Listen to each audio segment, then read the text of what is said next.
Tuan-tuan, kita pun ada Facebook, semua ada Facebook.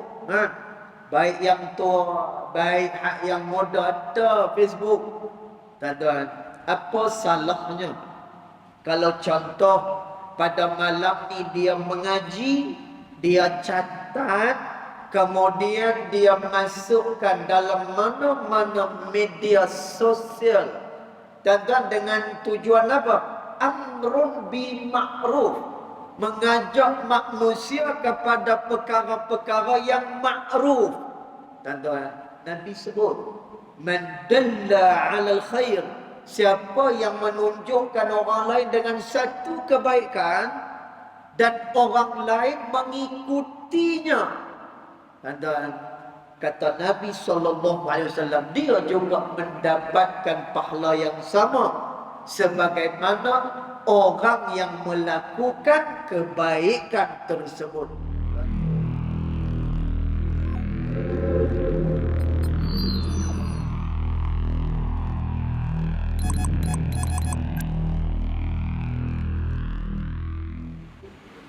الكريم آله وأصحابه كرام الفاتحة. أعوذ بالله من الشيطان الرجيم. بسم الله الرحمن الرحيم. الحمد لله رب العالمين الرحمن الرحيم مالك يوم الدين. إياك نعبد وإياك نستعين اهدنا الصراط المستقيم صراط الذين أنعمت عليهم غير المغضوب عليهم ولا الضالين آمين. السلام عليكم ورحمة الله وبركاته. الحمد لله والصلاة والسلام على رسول الله سيدنا محمد بن عبد الله وعلى آله وصحبه ومن والاه. أشهد ونشهد أن لا إله إلا الله وأشهد أن محمدا عبده ورسوله.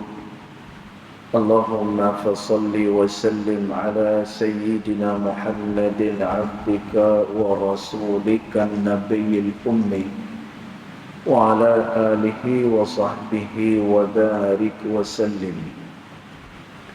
ثم أقول رب اشرح لي صدري ويسر لي أمري واحلل عقدة من لساني يفقه قولي أما بعد. قال الله سبحانه وتعالى في تنزيله لقد كان لكم في رسول الله أسوة حسنة صدق الله العظيم. ربي أدخلني مدخل صدق وأخرجني مخرج صدق واجعل لي من لدنك سلطانا نصيرا. إلهي أنت مقصودي ورضاك مطلوبي فأعطني محبتك ومغرفتك يا أرحم الراحمين.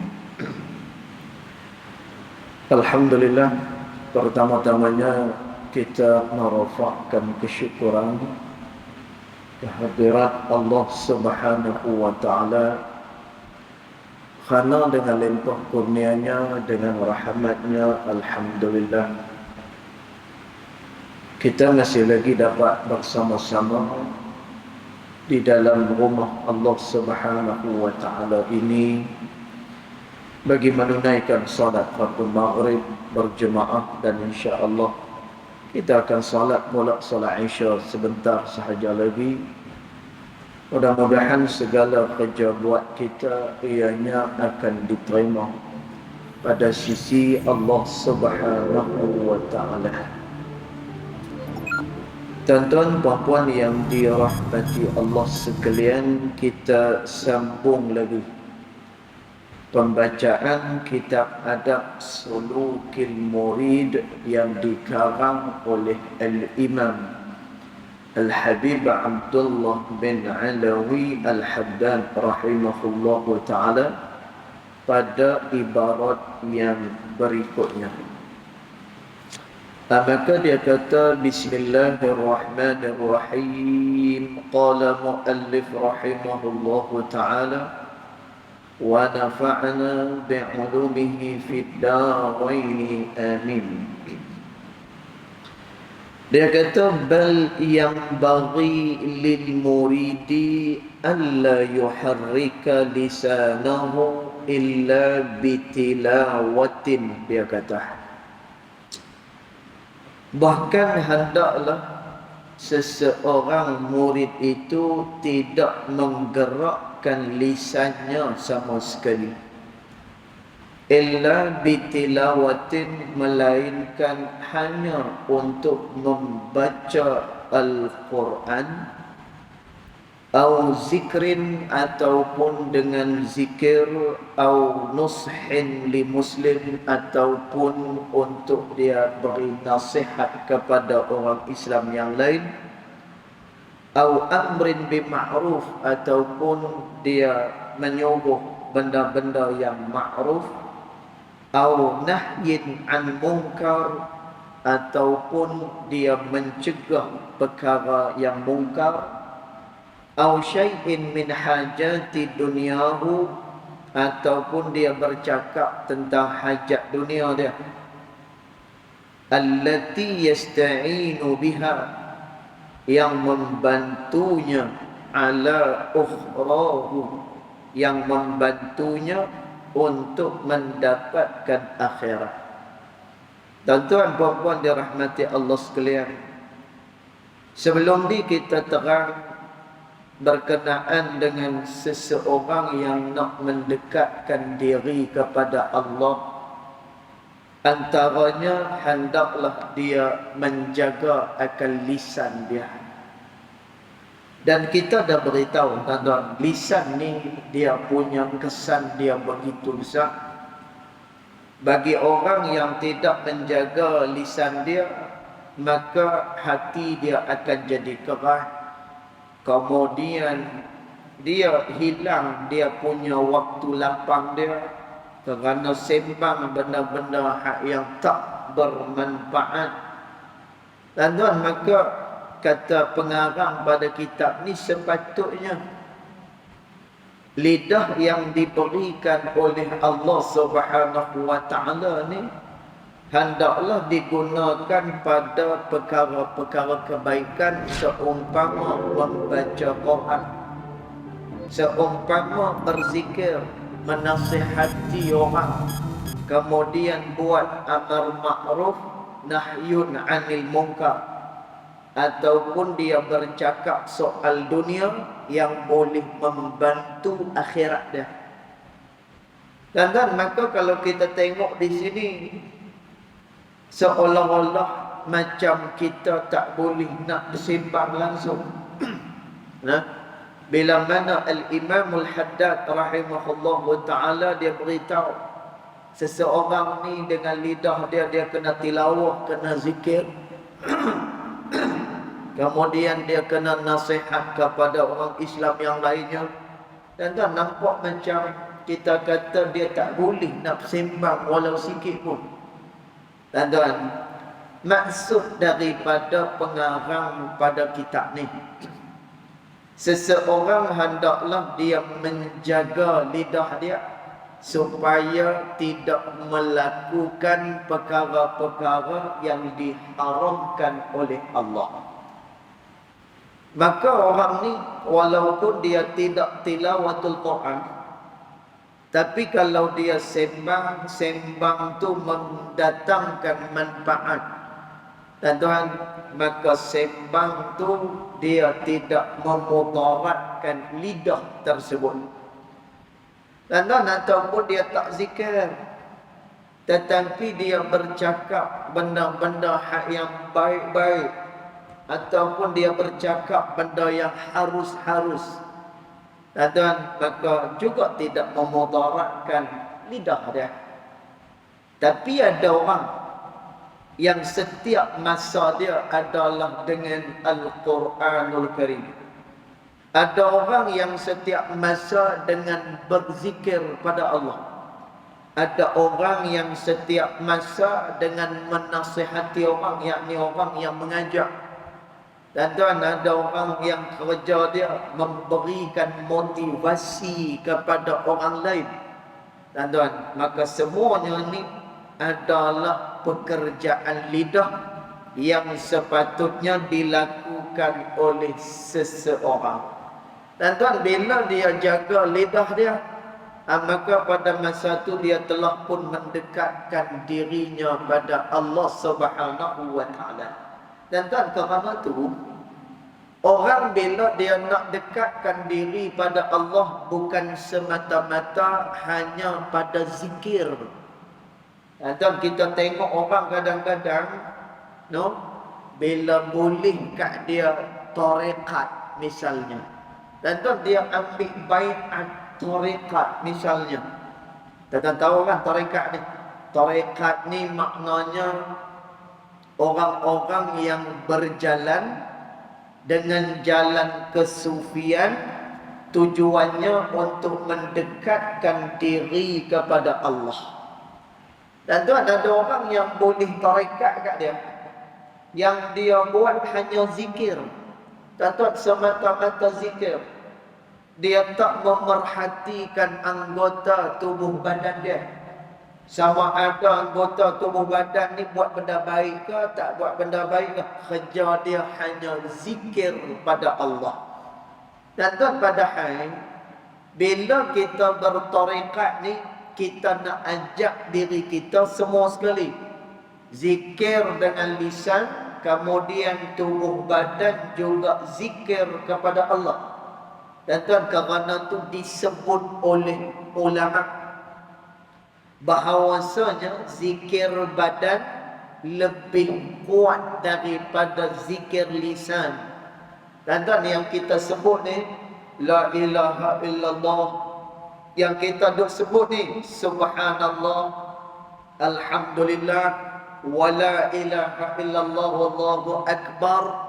Tuan, itu semua adalah zikir lisan. Maknanya zikir daripada lidah. Yang daripada tubuh badan ni lebih kuat lagi, kata ulama. Dan tuan, pasal apa? Kerana yang daripada tubuh badan ni, ia menunjukkan kepada pembuktian bahawa seseorang itu dia benar-benar berjalan pada jalan Allah Subhanahu wa taala. Dan bukan daripada perbuatan dia, dan bukan daripada lisan dia. Ada orang yang lidah dia menyebut nama Allah tetapi hati dia lalai. Ada. Macam kita sembahyang kan?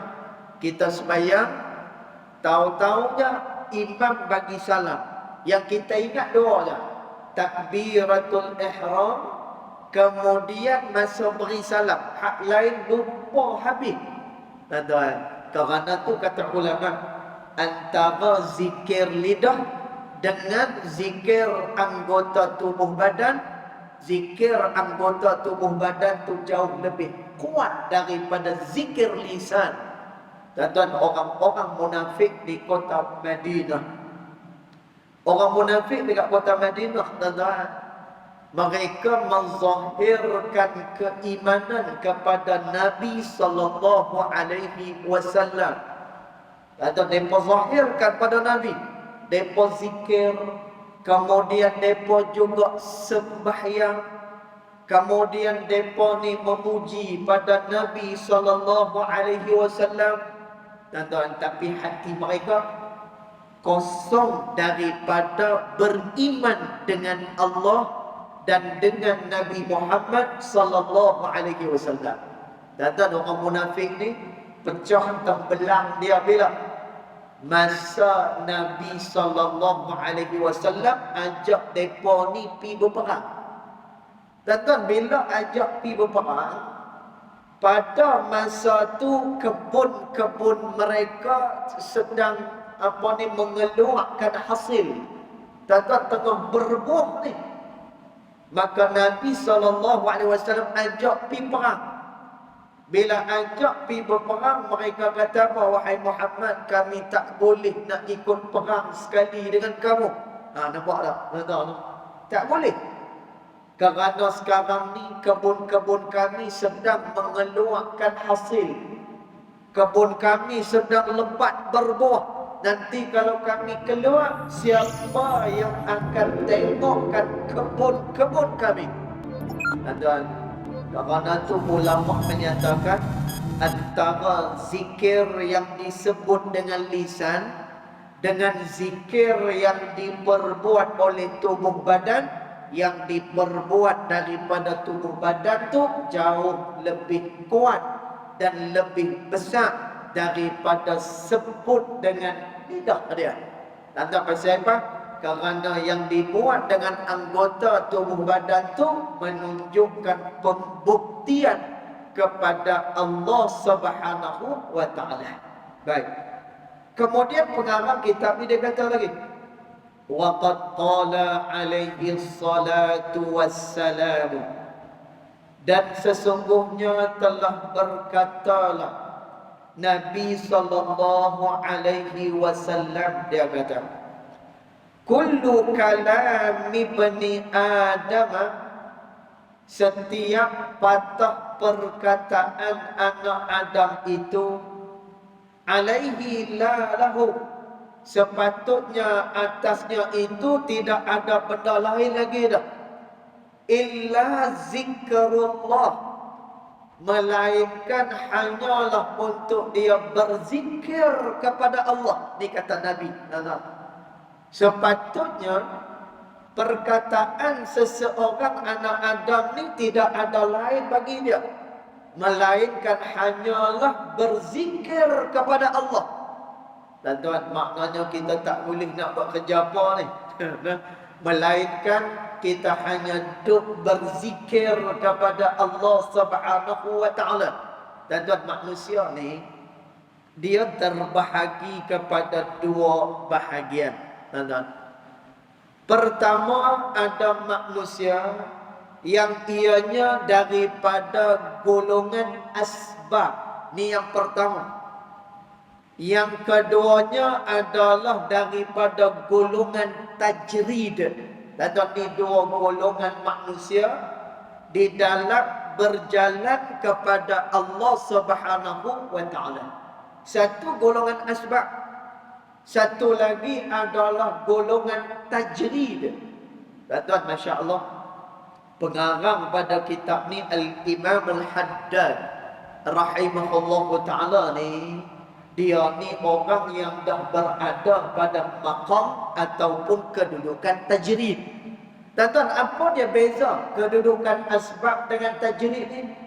Dan tuan, kedudukan asbab lagu kita.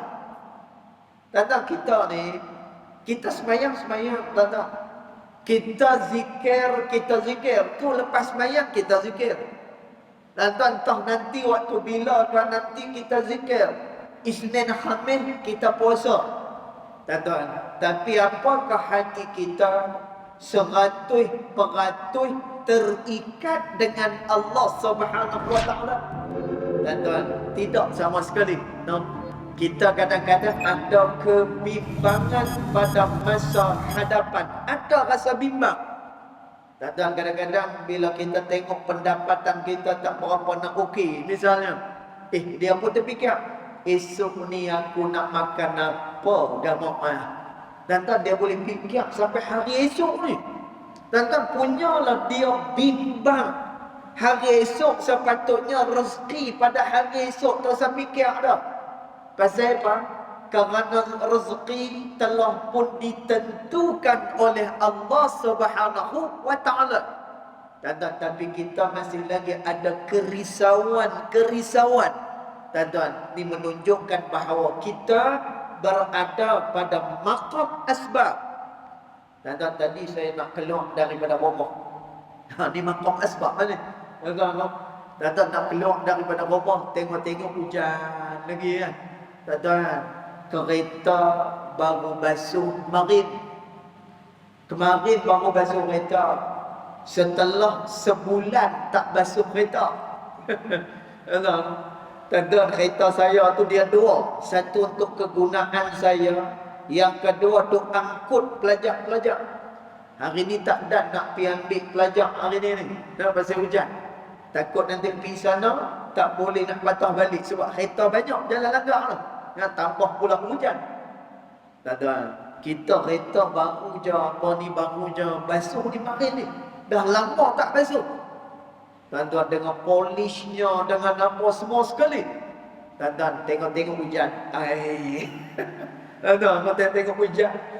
Tuan-tuan, dalam hati tu berkata juga, ya Allah, kalau boleh, nak berhentikanlah hujan sah. Lepas-lepas aku balik ngajak sah lagi nak hujan-hujan. Tuan-tuan, tuan-tuan, pasal apa kita boleh kata macam tu dalam hati kita? Sayang dekat kereta. Sebelum ni tak basuh. Kemarin baru basuh ni. Baru letak polish kat tayar, kat apa semua sekali. Tuan-tuan, maknanya apa? Hati kita sedikit sebanyak masih lagi terikat dengan perkara-perkara duniawi. Tuan-tuan, orang ni dia berada pada kedudukan asbab. Manakala satu golongan lagi adalah golongan tajrid. Tuan-tuan, golongan tajrid adalah golongan yang hati dia dipenuhi dengan Allah Subhanahu wa ta'ala. Tuan-tuan, dia tak harap apa-apa, melainkan yang dia harap hanyalah keridhaan daripada sisi Allah Subhanahu wa ta'ala. Tuan-tuan, dia boleh makan, dia syukur dengan Allah Ta'ala. Kalau dia tak boleh makan, dia bersyukur dengan Allah Subhanahu wa ta'ala. Tuan-tuan, dia tak pernah fikir apa yang berlaku pada hari esok. Tuan-tuan, pasal apa?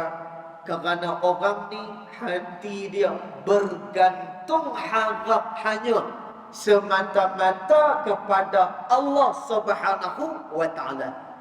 Tuan-tuan, jadi orang-orang yang berada pada kedudukan tu yang setiap daripada masa dia adalah dengan zikrullah. Setiap dengan masa dia dengan berzikir kepada Allah Subhanahu wa ta'ala. Tuan-tuan, habis itu kita yang berada pada maqam asbab ni lagu mana? Jaga lisan kita. Tu yang paling kurang. Tuan-tuan, jangan kita mengumpat orang. Jangan kita sebut keaiban orang. Dan jangan kita cakap benda-benda yang tak sepatutnya kita cakap. Tuan-tuan, memadailah di dalam kita menjaga lisan kita daripada perkara yang diharamkan oleh Allah Subhanahu wa ta'ala. Tuan-tuan, kerana tu bila turunnya ayat Ya ayyuhalladzina amanu taqullaha haqqa tuqatih wa la tamutunna illa wa antum muslimun. Tuan-tuan, bila turun ayat ni, para sahabat Nabi SAW berasa bimbang yang amat sangat. Tuan-tuan, bimbang sungguh-sungguh. Pasal apa? Kerana dalam ayat ni Allah Ta'ala kata, hei orang-orang yang beriman, hendaklah kamu bertakwa kepada Allah dengan sebenar-benar takwa. Tuan-tuan, agak-agak siapa yang boleh buat ni dengan sebenar-benar takwa ni? Tuan-tuan, apa dia makna sebenar-benar takwa? Tuan-tuan, dia melakukan kebaikan dan tidak ada dia melakukan kesalahan ataupun dosa yang kecil kepada Allah Subhanahu wa ta'ala. Ini makna sebenar-benar takwa kepada Allah. Tuan-tuan, sahabat bila turun ayat ni dia rasa bimbang. Pasal apa? Sahabat kata, macam mana kita nak takwa sungguh-sungguh ni? Tuan-tuan, kalau main ayat ni kat kita, kalau kita duk rasa risau, kan? No? Kalaulah dengan sebenar-benar takwa, tuan-tuan, dia tak jadi macam lagu kita. Dia tak boleh duduk kat kedai kopi, tak boleh duduk. Tuan-tuan, dia tak boleh pergi ke mana-mana, tak boleh. Pasal apa? Menjaga ketakwaan kepada Allah dengan sebenar-benarnya. Tuan-tuan, lalu Allah Subhanahu wa ta'ala menenangkan hati para sahabat. Dan Allah Subhanahu wa taala dia turunkan ayat berapa? Ittaqullaha bimastata'tum. Hendaklah kalian bertakwa kepada Allah mengikut qadar kemampuan kamu, kata Allah. Kalau bertakwa mengikut qadar kemampuan, kita mampu insya-Allah. Kita mampu. Pasal apa? Kerana solat subuh kita boleh pergi masjid. Dan lepas tu kita boleh balik ke rumah. Kemudian balik ke rumah menyorok. Kemudian hantar anak pergi sekolah. Lepas hantar anak pergi sekolah, dia pergi kerja. Dan masa dia pergi kerja, lohok dengan asap mungkin tak sempat, tak apa. Tapi dia masih lagi ada masa maghrib dan juga isya untuk berada di masjid. Dan ini yang dimaksudkan dengan ittaqullaha bimastata'tum, bertakwa mengikut qadar kemampuan kamu, kata Allah Subhanahu wa taala. Dan maknanya apa? Kita jaga sebaik-baiknya mengikut daya upaya kita. Mana yang kita mampu maka kita pakai buat. Maka kata Nabi SAW, kullu kalami ibni Adam alaihi la'lahu. Setiap perkataan anak Adam tu sepatutnya tak ada benda lain, kata Nabi, illa zikrullah, melainkan dia hanya berzikir pada Allah. Maknanya siapa ni? Bagi golongan hak yang dia mampu untuk memperbanyakkan zikir kepada Allah Subhanahu wa taala. Bagi kita golongan awam ni, jaga sebaik yang mungkin kita punya lidah kita supaya tak bercakap dengan perkara-perkara yang diharamkan oleh Allah Subhanahu wa taala. Au amrun bima'ruf, ataupun setiap anak Adam tu sepatutnya perkataan dia adalah mengajak manusia melakukan kebaikan. Tuan-tuan, orang yang mengajak orang lain kepada kebaikan ni, masya-Allah. Kata Nabi SAW, man dalla 'alal khair, kata Nabi, siapa-siapa yang menunjukkan seseorang itu kepada satu kebaikan, Lantas ni dia punya pahala dia berterusan nanti. Kata Nabi SAW, siapa dia yang menunjukkan satu kebaikan kepada saudara dia. Tuan-tuan, apa-apalah. Sekarang ni kita ada apa? Tuan-tuan, kita ada Facebook sekarang ni. Tuan-tuan, tuan-tuan, kita pun ada Facebook. Semua ada Facebook. Baik yang tua, baik yang muda, ada Facebook. Tuan-tuan, apa salahnya kalau contoh pada malam ni dia mengaji, dia catat, kemudian dia masukkan dalam mana-mana media sosial. Tuan-tuan, dengan tujuan apa? Amrun bi ma'ruf, mengajak manusia kepada perkara-perkara yang ma'ruf. Tuan-tuan, Nabi sebut, man dalla 'alal khair, siapa yang menunjukkan orang lain dengan satu kebaikan dan orang lain mengikutinya. Dan kata Nabi SAW, dia juga mendapatkan pahala yang sama sebagaimana orang yang melakukan kebaikan tersebut. Tuan-tuan, masya-Allah, kita suruh orang apa ni mangkit tahajud tengah malam. Tuan-tuan, adalah seorang dua yang mangkit, yang baca kita punya post kita. Yang apa yang kita sebut ni, ada satu dua orang yang apa ni duk ikut cakap kita. Kita tunjukkan kebaikan pada dia. Tuan-tuan, maka selama orang tu buat kebaikan, pahala tu juga boleh kat kita. Free, tuan-tuan, percuma daripada Allah Subhanahu wa taala. Masya-Allah. Dan sebab itu, di akhir zaman ni kita nak kena manfaatkan segala lapangan yang ada. Dan antaranya yang paling cepat sampai maklumat ni Facebook, grup-grup WhatsApp dan juga segala media sosial ni. Tuan-tuan, ambillah mana-mana manfaat, bubuh dekat situ. Sekurang-kurangnya tulisan tu menjadi saham kita nanti pada hari akhirat yang berterusan. Baik. Kemudian kata Imamul Haddad rahimahullah ta'ala lagi, wa'lam, dia kata, dan ketahuilah anna sam'a wal basara, bahawasanya pendengaran dan juga penglihatan. Tuan-tuan, dua ni, satu telinga dan satu lagi adalah basar, yang itulah mata. Tuan-tuan, dua anggota yang sangat dititik beratkan oleh ulama. Bahkan Allah Subhanahu wa taala pun ada menyebut soal ini, soal berkenaan dengan pendengaran kita dan juga penglihatan kita. Dan kata Imamul Haddad apa dia? An-sam'a wal basara. Dan dia tak sebut tangan, dia tak sebut kaki, tapi yang disebut oleh ulama, Allah Ta'ala pun sebut, Nabi SAW beri penekanan pada perkara ni. Apa dia? Sam'a wal basara, telinga dan juga penglihatan. Babani maftuhani, dia adalah dua pintu yang terbuka, kata Imam Al-Haddad. Dan Masya Allah, dengan mata ni lah kita melihat baik benda yang elok atau benda yang diharamkan oleh Allah.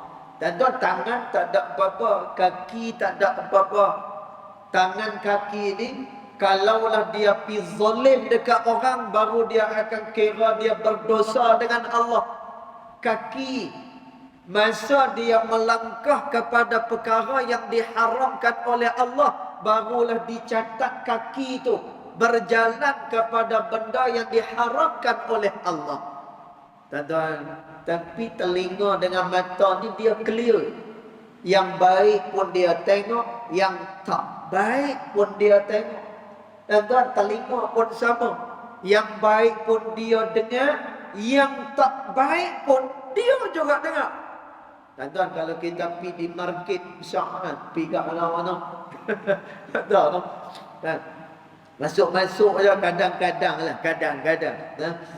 Kita masuk je, saya ponah tak, saya ponah. Masuk-masuk nak pilih baju raya, kalau tak silap. Tiba-tiba ada satu lagu yang saya rasa kita kat Malaysia ni dah haramkan. Dan saya ingat lagi lagu tu masa saya sekolah menengah lagi. Dah menjadi satu isu yang hangat dan diharamkan lagu tu. Tuan-tuan, lagu apa? Lagu zombie. Zombie apa? Macam mana tu? Tapi lagu tu dia memuja kepada zombie. Zombie ni apa dia? Pontianak. Adik-beradik dengan syaitan, iblis, jin, apa semua ni. Tuan-tuan, Masya Allah. Kita duk ingat lagu apa? Duk hanggup kepala juga. No, kita duk ingat kan lagu raya ke apa, duk hanggup juga lah. Dan rupa-rupanya dia adalah lagu-lagu yang memuja, memuji kepada syaitan, iblis, jin dan segala anak beranak dia. Dan kita tak mau nak dengar, tapi dengar juga. Pasal apa? Kerana dua ni, sam'a wal basara, telinga dan juga mata ni, babani maftuhani, dia adalah dua pintu yang sangat terbuka, kata ulama. Baik, bila dia terbuka ni dia pergi mana? Nanti bila kita melihat dan bila mana kita mendengar benda-benda yang diharamkan oleh Allah, dia pergi ke mana? Ilal qalbi. Yang kita tengok, yang kita dengar tu, tuan-tuan, dia akan menuju kepada hati kita. Allahu Akbar. Tuan-tuan, kita dah terang dah sebelum ni berpaksikan kepada hati lah. seseorang tu dia akan jadi baik atau menjadi sebaliknya, sebagaimana yang disebut oleh Nabi sallallahu alaihi wasallam. Kata baik buruk orang ni pada hati dia. Pakaian ni dia, kata Imam Ghazali rahimahullahu taala, berpakaian ni sunnah pada berpakaian ketika mana seseorang menutup aurat. Dan bila dia dah tutup aurat dia, lepas, maka dia orang yang berpakaian. Dan dia pakailah baju apapun, yang penting jangan hina agama, jangan hina Allah Ta'ala, jangan hina Nabi SAW. Dan kata ulama, antaranya yang disebut oleh Al-Imam Al-Maraghi, siapa dia yang menghina Nabi SAW, walaupun pada waktu tu Nabi dah wafat dah, maka seolah-olah macam dia menghina Nabi sewaktu dia hidup. Katanya Al-Imam Al-Maraghi rahimahullahu ta'ala. Dan pakailah baju apa pun, tak ada masalah. Bahkan kata Imam Ghazali apa dia? Ini disebut dalam Ihya, sunnah pada berpakaian itu adalah pada menutup aurat. Dia dah tutup aurat, clear, tak ada apa. Tapi ada satu benda yang perlu diberikan perhatian. Kerana apa? Daripada sinilah kalau baik-baik, kalau jahat-jahatlah dia. Dan kata Nabi SAW, iza saluhat jasadu kulluh. Kalaulah baik, baik semua sekali. Wa idza fasadat jasadu kulluh. Kalaulah rosak, tak baik hak satu ni, tak baik habis ke semua. Dan apa dia? Ala wahiyal qalb. Ingat, benda yang aku maksudkan ni, kata Nabi SAW, adalah hati, kata Nabi. Tuan, bila hati ni dia paksi, kalau baik-baiklah, kalau tak baik-baiklah. Tuan, ulama kata apa?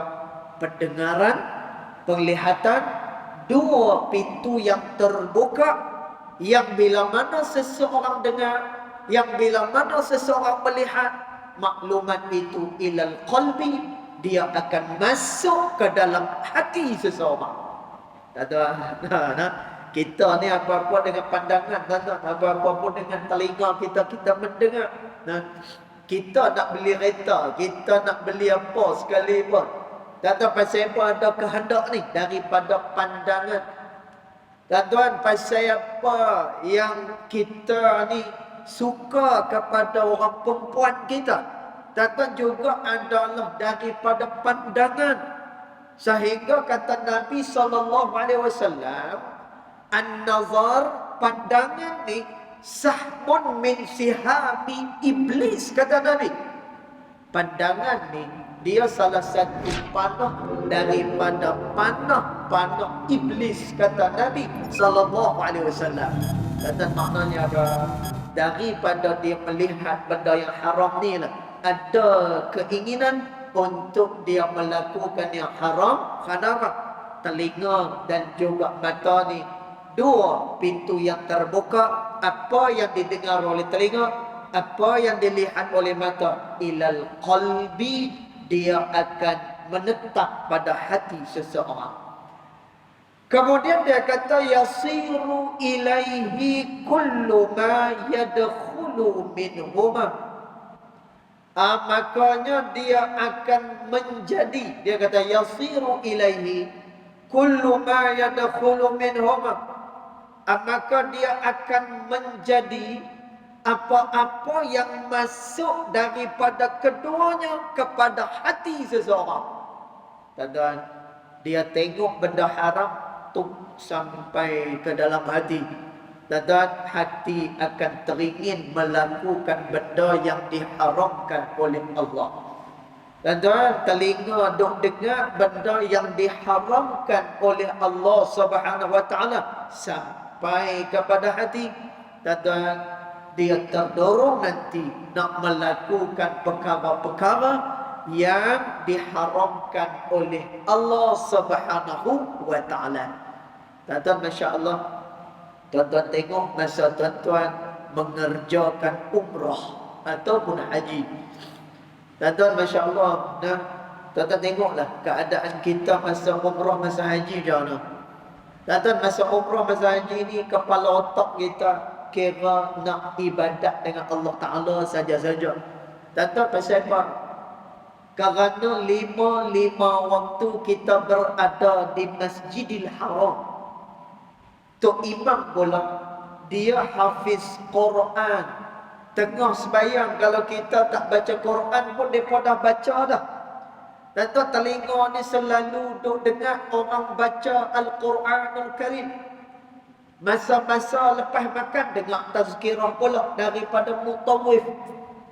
Dan tuan, lepas-lepas tazkirah rehat sah.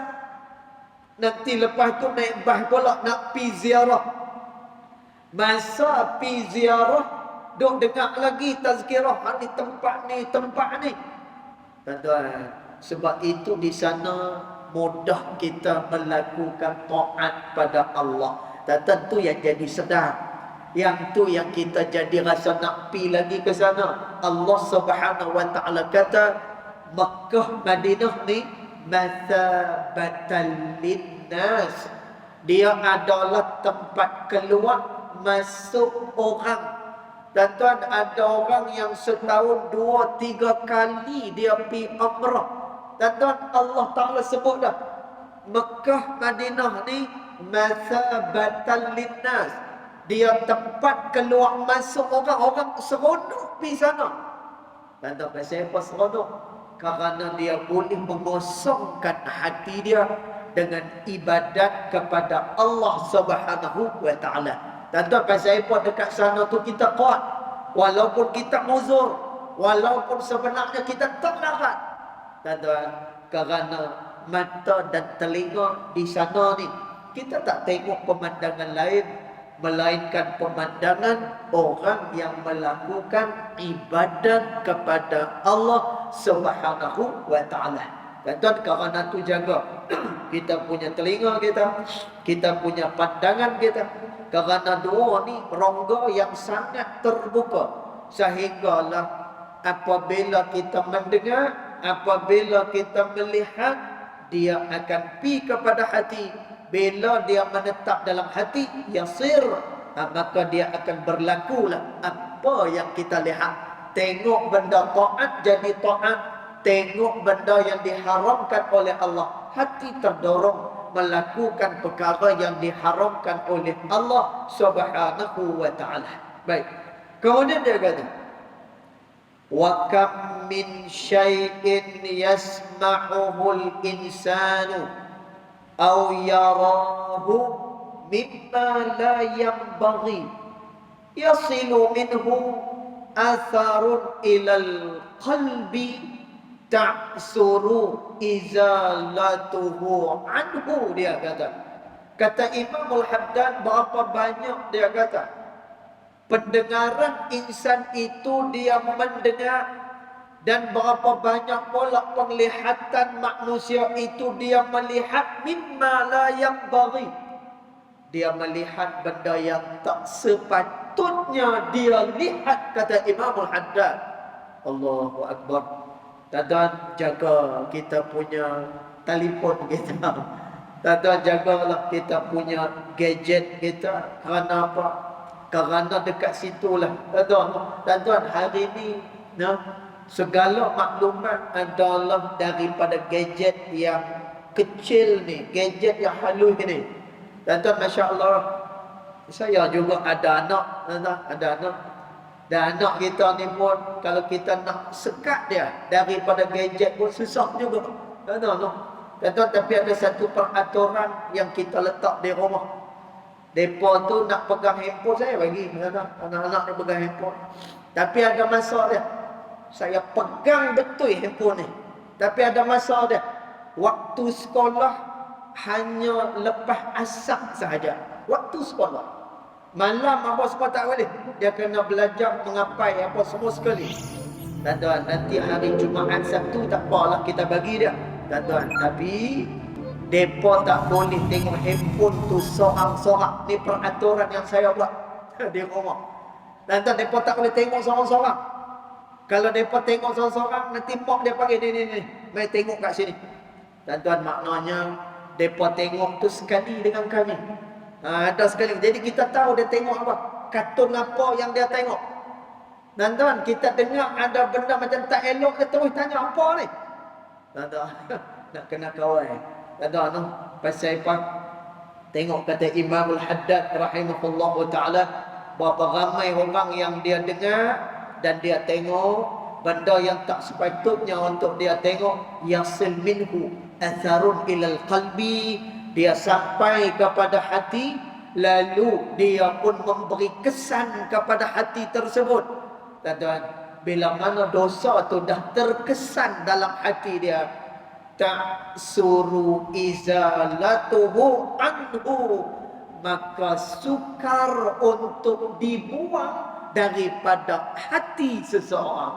Tuan-tuan, bukan satu perkara yang mudah bila mana seseorang dah terbiasa melakukan dosa kepada Allah Subhanahu wa taala, sehingga disebut oleh Abdullah bin Abbas radhiyallahu anhuma, benda yang berat untuk dilakukan oleh seseorang adalah meninggalkan perkara-perkara yang diharamkan oleh Allah Subhanahu wa taala.